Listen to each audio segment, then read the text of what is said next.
Ngayong araw ng mga bayani, muling binanata ni Pangulong Bongbong Marcos sa mga tiwali. Nagali ng Bulaklak ang Pangulo kasama ang ilang miyembro ng gabinete sa libingan ng mga bayani sa Taguig City.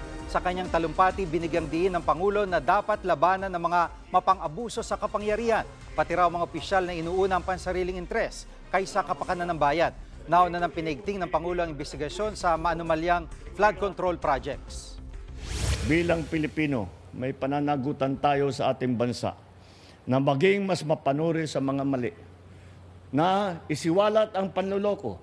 Pananagutin namin ang lahat ng sangkot sa anomalya dahil hindi lamang salapi ang kanilang ninanakaw, kundi pati ang kalusugan, pangarap at kinabukasan ng mga susunod na henerasyon na Pilipino.